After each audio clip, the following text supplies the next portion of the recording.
Behind the Gate with Scott and Kate podcast. I'm Kate. I will be your host tonight. Scott is unable to make this one. I would like to say we are on episode 27, which is huge. So that's wicked. Our sponsor this time around is Governor's Pub and Eatery in Sydney, Nova Scotia. So thank you for your support with that.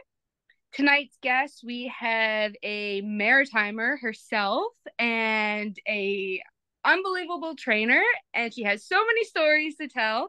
So I'm so excited to get to talk to Teesha Symes. Welcome aboard, Teesha, and it's nice to sit and chat with you. Yes, what's going on? Awesome. So you've had, you're into it and you're heavy into it. So that is awesome. And can you kind of tell us how you got into harness racing? Yeah, I'm a third generation gypsy. You said you're into it. I'm into it all over the place. I've been everywhere, it seems. But yeah, mom and dad, we had racehorses growing up, but my dad's dad, Teesha Symes, he started out in the business. I was like 5 or 6 when he passed away, and dad got out of the business when he passed away. He said it was too much. He backed away, and we didn't have any horses. And I was young. I didn't know what it was like to have horses. We were in the barn the day I was born, but I was too young to remember that, obviously. So by the time my grandfather passed away, he'd gotten back out of the business, and years went by, and he got a couple horses with Big John Davies. Oh, wow. Joanne and Chris's dad, and we started making the trips up to St. John. I was maybe 7 or 8, and he kind of kept me at a distance. Dad did. And you're too little to harness, and I don't want you getting hurt. Get out of the way. And stay out of John's way. And John was so great. Dad would walk out of the barn and he'd throw a harness to me and give me a bucket, and he'd say, "Get up there." Really? How do I do that? And Chris would be right there, and this is how you do it. And Joanne would hold the head. They were so good to me. But that's kind of how I started in the business, going up to St. John on the weekends. And then dad got back into it a little more heavy after that. We did really well with John and Chris and Joanne, and he got a couple more. We went back to Amherst, Nova Scotia. There was a little racetrack. They did a little matinee racing there. I don't think they ever had Prime Mutual racing there, but he had a couple there. And we started going to churro on Sundays, skipping church and going to churro. I was okay with that. Totally okay with missing Sunday school. Love churro more than church. God forbid. But we grew up doing that into my, I guess, probably early teens. We started going to PEI. He got into more and more horses, and I started being more and more help, less of a nuisance. So he got more horses, and we started going to PEI for the summers. He'd take me out of school 2 or 3 weeks early in the summers. I'd miss graduation, report card days, and get your butt to PEI. We'd live in a travel trailer all summer. We'd have probably around 8, 10 every year. I'd miss the first couple of weeks of school in the fall. We'd skip all that and stay in PEI. After they closed down, we'd go back to home, Spring Hill, Nova Scotia. And he would just give everything a rest. It seems like he used to buy a lot of cripples. So that was our rehab time, was the winters. Obviously, we didn't have a track at home. So he'd give everything the winters off. And then we'd start training back on an old logging road. Oh, wow. Yes. We'd ship them to an old logging road, and I'd sit on the side and I'd tow. We'd tow like 3 sets, so 6, bang, bang, bang, get them all done, and then start taking them to churro to train once they got close. Once we got close to qualifying, we'd either qualify in churro or take them over to Charlottetown and do it all over again. It wasn't until I think my late teens, early 20s, we started going to Maine for the summers, a little bit more money, more opportunities, and started my love for America. Awesome. So yeah, you've been around and you've seen so much. As you started really getting hands on within the harness racing world and the amazing opportunities that you got to work with, can you tell us more about like who you got to work with and what that experience was like? That's the one thing that I really look back and thank myself for doing was becoming a gypsy. I wasn't afraid to leave home. I left home first time, I think I was 18 or 19 and went to Ontario with Ian Moore. Shadow play. That was 2007, 2008. So yeah, I was right out of high school, right out of college. Just Wow. a child, literally knew nothing. We was in the barn one day doing vet work for dad in PEI, and he must have just caught me on the right day because dad and I must have been arguing about something, equipment or something silly. And he said, "You want a job in Ontario?" And I was like, "Yeah." And dad's behind me. No, there's like 12 head here. I was in the truck and I was on my way to Ontario the next day. So I started out there with him, and he actually shipped me to New York. Oh wow. Shadow Play had the messenger at Maywood, the Balmoral American National, and then I think we finished with the British Crown of Limb and final at the Meadowlands that year. And I was just dropped off by a Doyle rig to Mark Ford's training center with Shadow Play at like 19 years old. Here, good luck. Obviously, Ian came down for the races and stuff, but I get to meet Mark Ford, who actually is coming to our wedding this weekend, and like Carl Conti. You just, when you place yourself in those opportunities, it's sink or swim. It's say Right. hello and meet the people and talk to them and learn or don't. And I'm Exactly. so glad that I did, because being a gypsy has given me so many opportunities, and I've just been here, there, and everywhere and took little bits from everybody and learned so much from everybody. So I'm really glad I got to do that over the years. Oh, that's awesome. As you take the leap with your own stable, you were, there's always been challenges, I'm sure. Like, is there some challenges that you've had that kind of really stand out to you, that really has made you like a better trainer and even maybe a better horseman? Yeah, I think we'll probably talk about this a little bit later too. Being a female. I know a lot of people say, "Oh, there's lots of females in the business now, and it's not the same as it used to." And it's getting better, but it's still a male-dominated sport. And I don't care who tells you that it's the same. It's not the same. At the end of the day, I have a really great group of owners and a group of owners that have trusted me 100%. But I've also had owners that haven't. And well, why don't you try it this way? Well, so and so said to try it this way. So and so's a male. It's, Exactly. trust me, the way that I like to do things is a little bit of a different approach than a said male. I don't rush them. I don't force them. They're too big to fight with.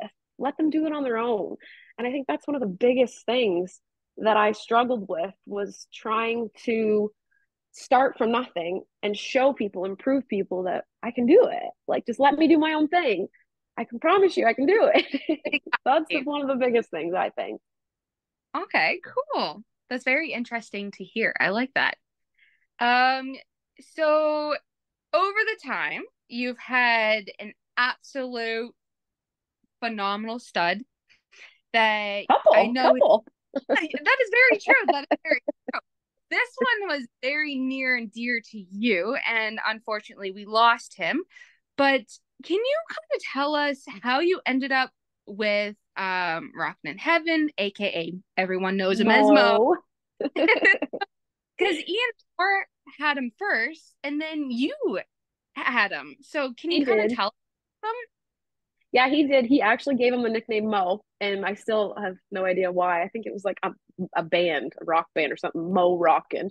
But we always used to give them nicknames when they got off the truck from Harrisburg, and I would write all their names on their brushes. At Ian's, they all have different brushes. So the barn names would be on the brushes. And I'm like, I couldn't think of one for this Rockin' in Heaven. Like, didn't want to call him Heaven because everybody would think he's his dad. And I said, Ian, we need a barn name. He said, Mo. And it just stuck. So that's where he got the nickname Mo. But I was in a car accident actually. I worked for Ian off and on for 10 plus years. Went to Florida for 5, 6 winters, and it was getting around the time to go to Florida. And I was in a car accident in September, got T-boned, really messed my back up with doctor's appointments and chiropractors. And I was real nervous about going to Florida that year and not being able to access my health care. So I made the call and I said, you know what? I'm gonna give it a go and stay in Canada this year. And Ian was pissed. He was really upset that I wasn't gonna follow him along. I'm sure it was hard to replace me, as he's told me in years past. But I said, screw it, I'm gonna do it. I wasn't really in the shape to say open up a stable physically at that point. And I said, I had a truck and trailer at the time. I'm just going to do a little freelance paddocking and I'm just going to stay here in Canada. So that was my game plan. 2 weeks later, the connections of Rockin' in Heaven called and said, listen, are you interested in keeping this old horse for the winter? And I was like, hard. I didn't have a horse. I didn't have any, like, nothing. Dad obviously set me up harness wise.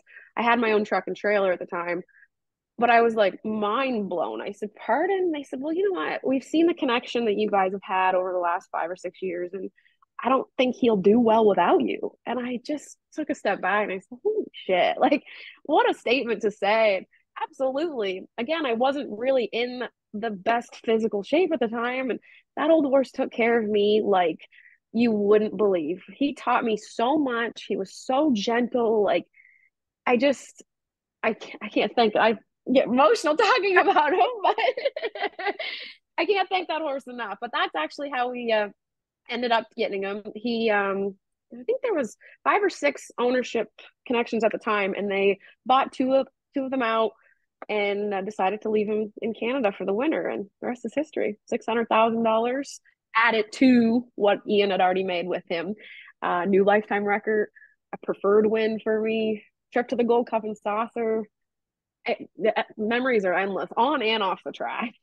Yes, absolutely. Even from the photos like you have, like you can tell the bond that you guys had and how special he was. So, and now you have one of his babies, and I love following her journey. Like I've fallen in love with her. Just she has such a personality, and she is so gritty, and she's just so fun to follow. So Makes I me just so proud. yeah, She hasn't even done anything really on the racetrack yet, but she makes me so proud. absolutely. That's awesome. I love hearing about it. Um, Another one that you've had has been Cashmere Richie P. He was an interesting one you had as well. So what was he like? Kind of like the same story. I had him at Ian's, looked after him at Ian's at 2, and I think at 3 too. And Ian had him for the next couple of years. He didn't want to send him to Florida that next winter. I think he was coming to be 6 or 7 at the time. Anyways, didn't want to winter him in Florida, and he called and said, "Would you take him?" I said, "Absolutely. I know him. I know it." Like, had him at 2 and 3. It was kind of the same stepping stone, and he came. We gave him a little bit of time off, and he raced pretty good for us in Canada the first little bit, and he got to bleeding over Lasix on me. And I said, shit, like, I don't want to quit with this horse. He still has all kinds of go. We started bringing him down here during COVID. And they can actually give up to 10 cc's of Lasix in the States, which is game changer. He raced so phenomenal for us here at Scioto. Had a blast when Canada was shut down. I think he went in 51 a couple times at Scioto. Had so much fun. Went back to Canada, same thing. He got bleeding over Lasix on me. Just wasn't the same horse he was here, there. So I started taking him over to Buffalo, shipping him over. I knew he needed to be somewhere that had more Lasix, and it was only a 2-hour ship. So loaded him in the trailer. And last year we had a ton of fun. Buffalo and Batavia. He won 4 or 5 races over there, worked his way up to the Open. He was a lot of fun. We actually brought him down here when we come down, gave him a little bit of time off. He's been struggling with a tendon sheath for the last, I don't know, 6 or 7 starts in Canada and Batavia, Buffalo. And I said, why don't we give him a month off? Try to bring him back, let him tell us. He didn't want to do it. I started training him back, tried to train him in like 35, run, run, run. Goldberg is a great guy. He understands. He totally trusts me. And I just picked up the phone. I said, he's ready. I think it's time. Let's hang the harness up. So he's actually hour north of here. I'm terrible with directions. Oh wow. At an Amish turnout farm. He's a beautiful facility, living his best life. He still has his nuts, so he needed a special place to be turned out, and obviously can't be out with other horses and stuff. So yeah, he's an hour or so away from here, and I stop in and visit him twice, 2 or 3 times now since we quit with him. But he's living his best life. Oh, that's awesome. I love hearing Yeah, that. Another one is Laugh Again Hanover. You had fun with him because he was another Gold Cup and Saucer horse that you got to try out with and have a little fun. So what the and it's not he doesn't seem to be a big horse. Like he he is seems a miniature pony, but man, yeah, does he have a motor. exactly. Oh my, he ever He had Donnie McRae was looking for a Gold Cup horse, and he said, "Get on the hunt. This is what I want to spend. I want a Gold Cup horse." So I got on the horn, and I was like, "I'm gonna find you a Gold Cup horse." I reached out to Mark Weaver, and he said, "Well, I have this horse, Laugh Again. He's half mile expert, not real big." Sent the name to Donnie. Donnie said, "I like him. See, let's get it." I drove down to Northfield, picked him up, got him in Canada. I only had him, geez, a week maybe before I put him on the trailer and brought him to Charlottetown. We raced him in an overnight in Charlottetown, just kind of feeling him out. He win, did it pretty handy. And I said, "All right, let's turn this up and try to win a Gold Cup next week." So we did make the final. He drew the 7 hole in the final and took him to the back. He was no good in the final, but I had fun with that little horse. I only had him for a short period of time, but he gave me brought back a lot of memories. Being there with Mo in the Gold Cup was something special. You watch that race your whole life growing up. I remember being on the barn rooftops, like McPhee's barn, and as a kid watching this race, and then to have one of your own go under the spotlight and her singing the island hymn, you just get goosebumps the first time. But then you come back the second time and it's like, all right, I'm not here messing around. Like, I'm here to Yeah. win this. To have two and like had only been training for 4 or 5 years, have two take down and two make the finals, been pretty good odds for us. So I'm still knocking on the door. I haven't won one yet. So I'm still hungry, but Laugh was a lot of fun. Oh, that's awesome. I love hearing it. And like that's yeah.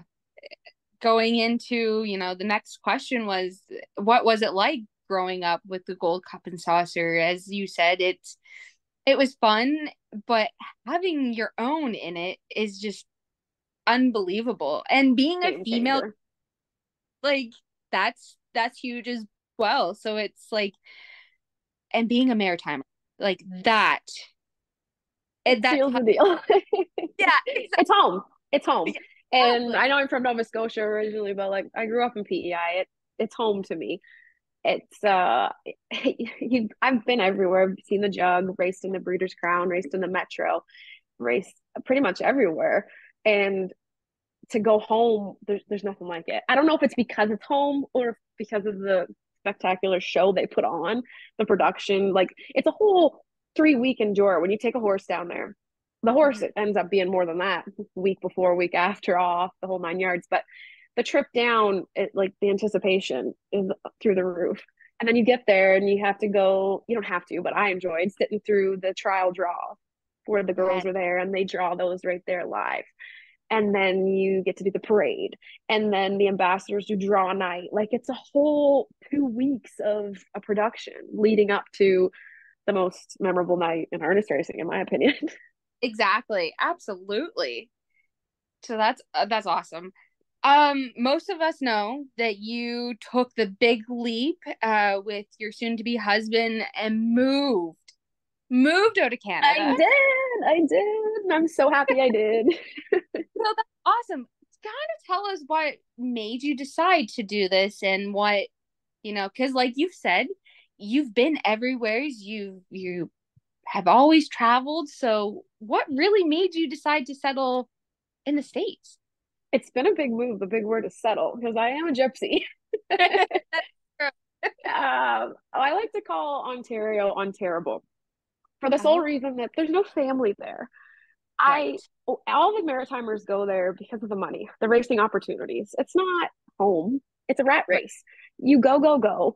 It's 13, 14 nights in a row racing. It's a rat race. It's simply put, it's a rat race. And when we come down here for Jug Week, I know it's different Jug Week, but the family's here and there's just such a Bo's family, obviously, not mine. It's just such a different vibe. It's not a cutthroat business. It's not go, go, go.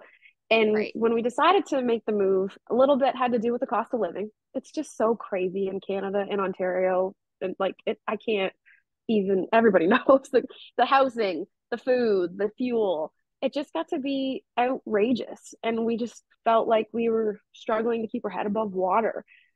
And it's not, I want to do this, but I want to do well at doing it too. I want to have nice things. I want to go on trips. I want to be able to do those things. So Bo and I had talked about it for a couple years, and he really liked Ontario, really liked Canada, had a really great group of friends there when he was there.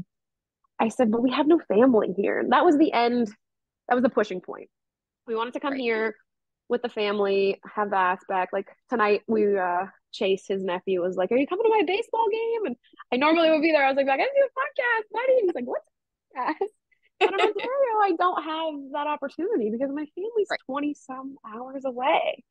So the biggest thing for us was the family and of course the cost of living. But we decided to switch, take a huge transition and try babies. Try our hand at babies. I was in Georgian a couple years ago and it was like a random Sunday night and I looked around the paddock and there's a whole bunch of older gentlemen standing around. Their suits are all torn up. They just look miserable. Just not happy to be there. And I called Ian the next day and I said, I don't want this for myself. And he said, what do you want? And I said, I want more. I want to be in the stake races. I want to have the younger horses. He said, well, the only way to do that is get the younger horses. Right. So we decided this fall that we were going to talk to the owners and try to transition into the younger horses. So we have 8 Ohio bred babies here this year. Wow. Yeah, we bought a couple out of Harrisburg, a couple out of the Circleville sale. There's a couple homebreds there. And it's been the biggest transition is switching from the racehorse vibe to the babies. I'm loving it. It's been huge for the Molly just dropped a tennis ball for me. It's been a huge transition for the go go go. Not a rat Right. race because we're not racing because they're babies. There's just a lot of training. She never gives up. Sit your butt down. Yeah, it's we only have I only have 2 racehorses right now. There's 17 there total. Like I said, 8 Ohio bred babies. But it's just so much slower and more relaxed. And Right. obviously, we're ramping up right now. Uh, Qualify probably around mid-June when the stake races start. But all winter, it was so nice just to take a breath and enjoy the family and enjoy training these babies down and hopefully seeing what they've got in store for us. We went 2 trips today and they're all, knock on wood, been pretty good, right around 9-10 range. So that's been the biggest transition was switching from the racehorses to the babies and country country switch wasn't a big thing for us. No. Like I said, I'm a gypsy, been all over the place, but I think that's been the biggest. Okay, cool. So with those 8, I touched base on Mo's baby. Tell us a little bit about her because she has her own story because you started her and then the worst thing that you could think of at the time happened and now she's qualified. Like She she is. even raced. Like and looked amazing. Which we were shocked that she wouldn't. But she's actually 3. So she's he stood in Ontario that year. So he is, or she is, I should say, Ontario bred. So she's 3 and tried to die numerous times on us so far. Had a stint at the University of Guelph, colic surgery, $14,000 later. We weren't sure if she was going to live, let alone be a racehorse. So for her to qualify here at Scioto, it was just you couldn't wipe the smile off my face. I'm like a proud grandma because Mo was like my child, and now this is like my grandkid, which makes me feel old. But she is a clone of him, not only in body but personality. It's scary. Like she eats honey buns like him. She spins her head out the stall like him. She paces like him. The first day I sat in the race bike behind her, she's hitting my feet out of the stirrups like he did. And I'm just every time she does little things like this, I'm like deja vu. Deja vu. This is crazy. Now, if only she could be a quarter as good as he was, we'll be all set. But honestly, she doesn't have to do anything. She's got a home for life. We'll breed her. She's I can't say replacement because we'll never replace them, but she is the next child, prodigy child. Absolutely. She's just stunning. Like she's She is got beautiful. God, she is such a looker. So I'm so excited to follow her along because she's caught my attention from day one. So like keep continuing. So I love it. Hopefully she's actually up in Ontario right now. I took her up last week to Mitch Tierney. So Okay. hopefully she's got some stake races coming up and it's hard to get Ontario breds in down here. There's such a Oh good wow. program for they cater to the Ohio sired. So I said, you know what? She needs to be up there. So Mitch has got her, so fingers crossed she does some good things and puts a little bit of money in her bank account anyway. Yes, exactly. So I know I've chatted to you before about, some things that have come up in harness racing as being a female.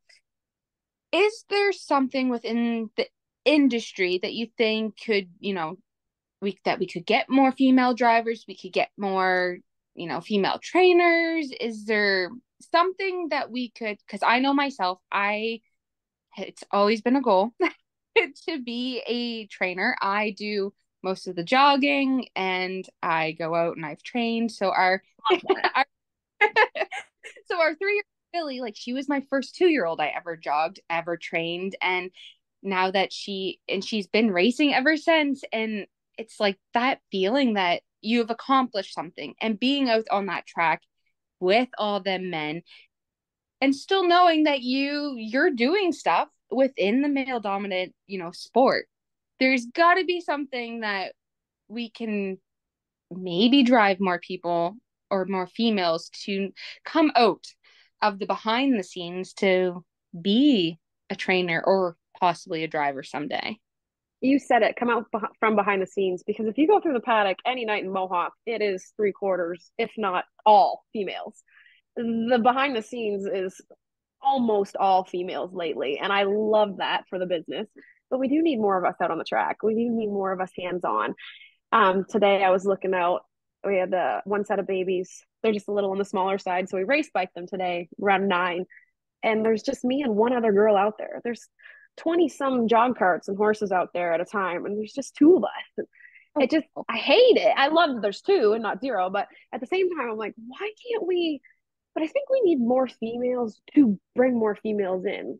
I don't think an older generation horseman's gonna say, here's the lines, go try it. If you say, hey, I want to do it, I'm sure you could pester and pester and pester, and they still might not say, okay, here, go try it. But I know I had a couple girls in the last 4 or 5 years work for me, and it was the first thing I wanted. Once I knew they were capable and could handle it, I'm sitting on the jog cart and they're jogging. Right.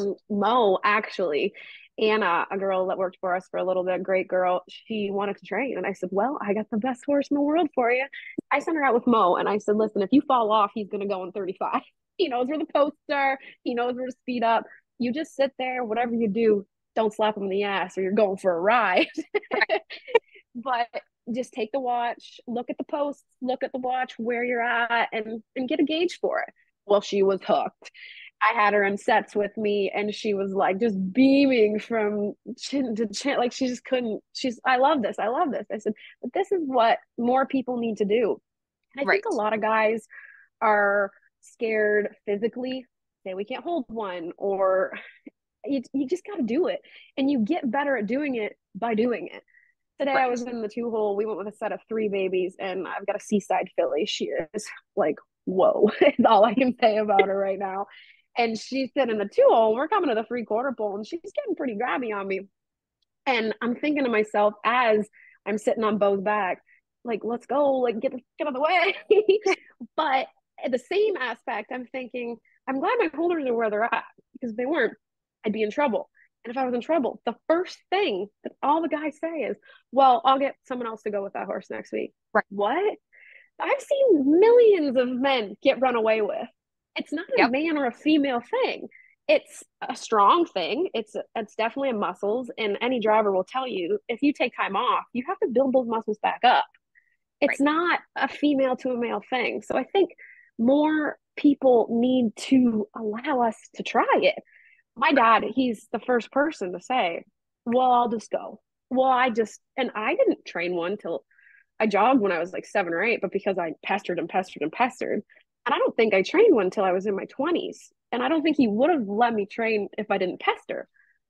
And Right. I don't think a lot of the girls are going to take no over and over and over again. You told me no once, I'm just going to put my tail between my legs and go do what I do well and groom. Right. But you need to you need to have older gentlemen say, here's the opportunity. Here, go. If they want to learn, then you have to let them try, but you can't do that if you don't let them try. But I think a lot of people younger generation too, we need to get them in the business before they get hooked on something else. I think we need to get into more job fairs, more college fairs.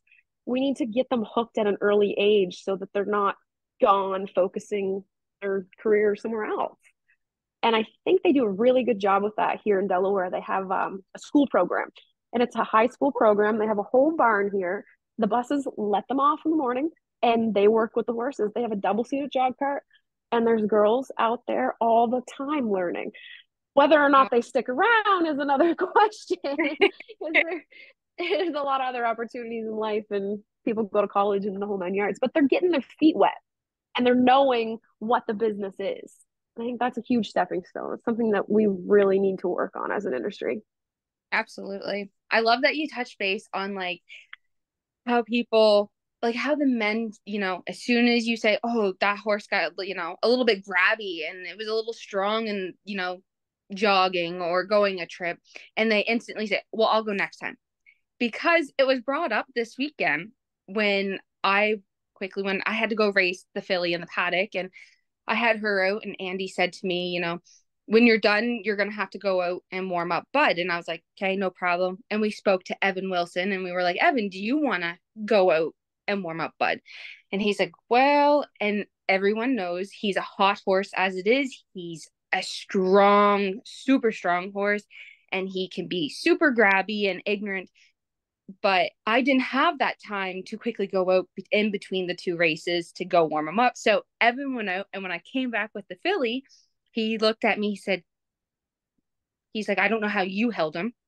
He said, because I know I had a hell of a go to hold him. He said, I really do not know how you do it. I said, I know the horse, I guess, and I've put myself in that position that I need to know that I can do this. I Yep. want to do it. So I'm Yep. going to. So 100%. it's And I think horses know too. Horses know when to take care of you. State treasurer. He was an absolute runaway. He got put on the judges list at the Meadowlands one day, winning 49 with the plug still in for uncontrollable. He run wow. away on David Miller. We actually took him to Florida, shut him down instead of pre-qualifying him. Ian said, we'll just shut him down for the winter. And I started jogging him. And Ian's like, I never in my life did I think that a female or anybody like younger, he didn't really say female, I'll give him that, but I knew what he meant, would be jogging this horse. He said he's a runaway. He wears a pull strap. He's out there plopping along, just doop to doop to do. Ian's jogging by me, just scowling, like, how the hell did you do that? And it's just like you said, you just sometimes they take care of you. But I know Bo's really great about it. If I have one that's a little bit grabby, I'll put a mini bit on for me. Might not wear it for Bo, but it will for me. It's not a Right. female or a male strong thing. It's the muscles. Like it's different horses. He has horses that wear dog chains. Sometimes when I go on them, I won't wear the dog chain.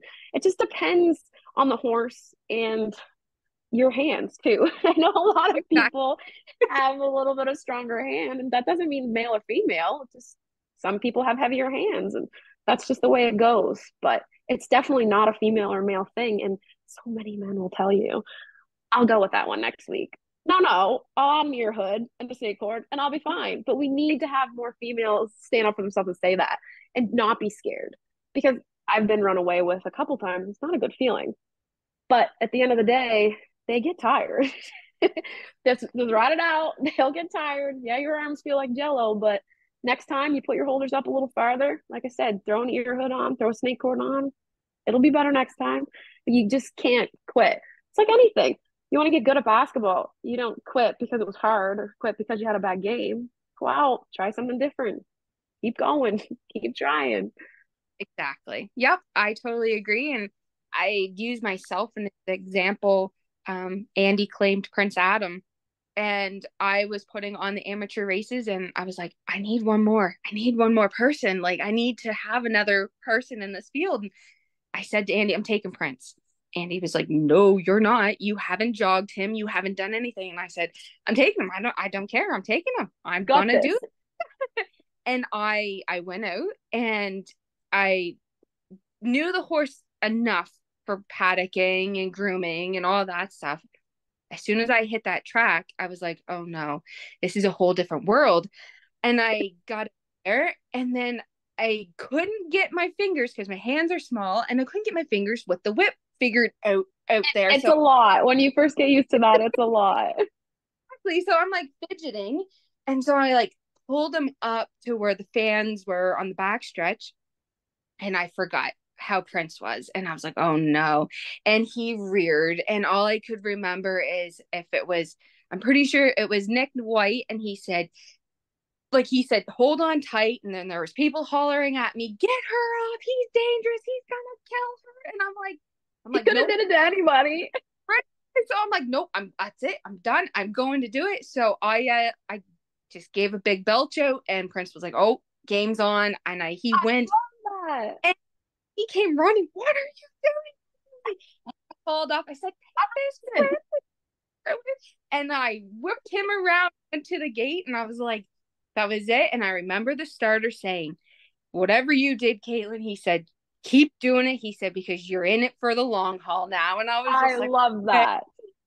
So I was like, man. And it was funny because even from like now, like day one, everyone's like, hey, that horse knows you.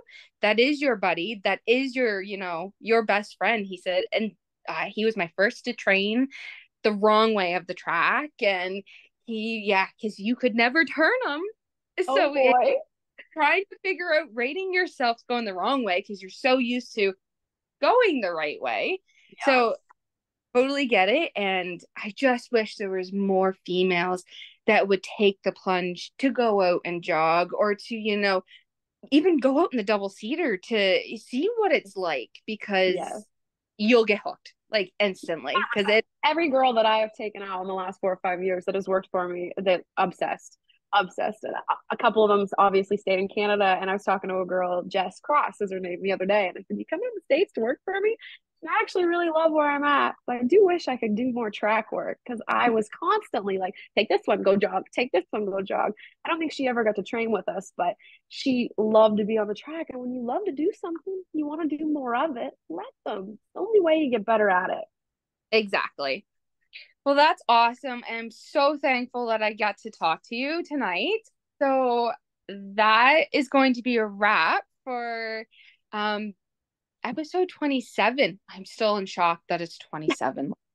Oh my I'm so dear. happy you guys are doing these. These are so fun. I love listening to them. My dad is constantly, did you listen to this week? Did you listen to this week?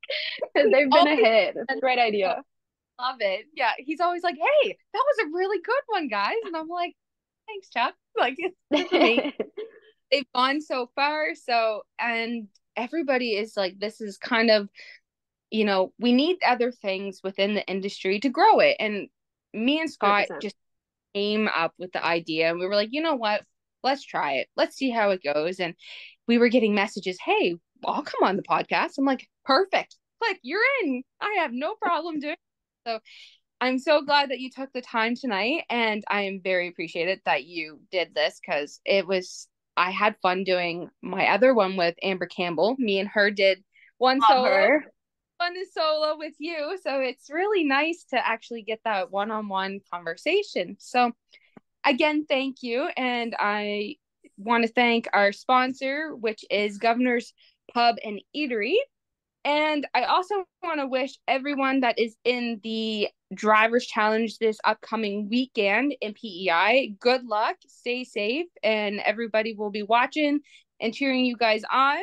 So that is a wrap. And thank you, Teesha, for joining us on Behind the Gate with Scott and Kate. Perfect. Thank you. It's been fun.